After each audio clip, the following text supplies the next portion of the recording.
Il presidente della regione Renato Schifani ha incontrato il ministro degli affari europei Raffaele Fitto. Confronto sull'impiego e la spesa dei fondi del Piano Nazionale di Ripresa e Resilienza. Giuliana Miccichè.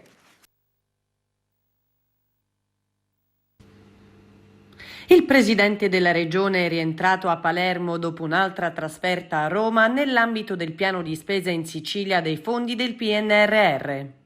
Renato Schifani ha incontrato il ministro agli affari europei, Raffaele Fitto, in prosecuzione del lavoro di coordinamento istituzionale per la programmazione e l'impiego delle risorse nazionali ed europee.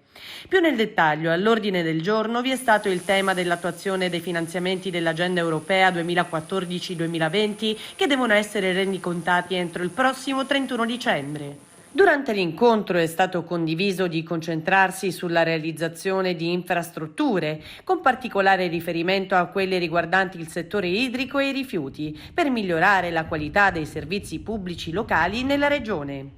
Al termine della riunione il ministro Fitto ha commentato: è importante confrontarsi con la Sicilia per la dimensione del programma e la rilevanza delle risorse assegnate che candidano l'isola a diventare un motore determinante per lo sviluppo del Sud Italia.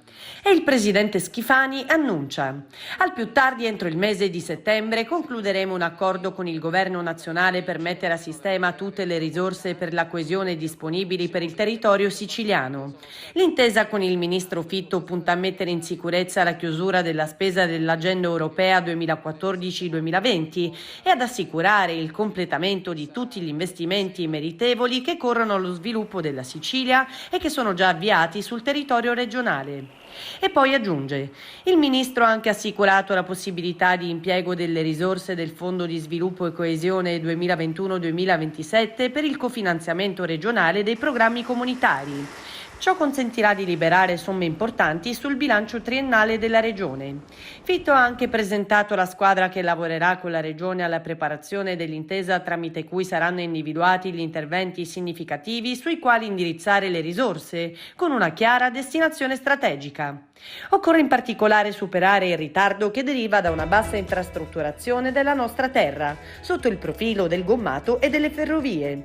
Anche in questo ambito ci sono grandi impegni, con uno stanziamento di parecchi miliardi da parte di Rete Ferrovie Italia sulla tratta ferroviaria Palermo-Catania e Catania-Messina e la volontà di ripristinare normalità e decenza sull'autostrada Palermo-Catania, per la quale è stato approvato recentemente un emendamento da me condiviso che prevede la possibilità di commissariare i lavori di questa arteria strategica che collega due parti della Sicilia e che aiuta anche gli imprenditori nella logica del trasporto merci sul gommato.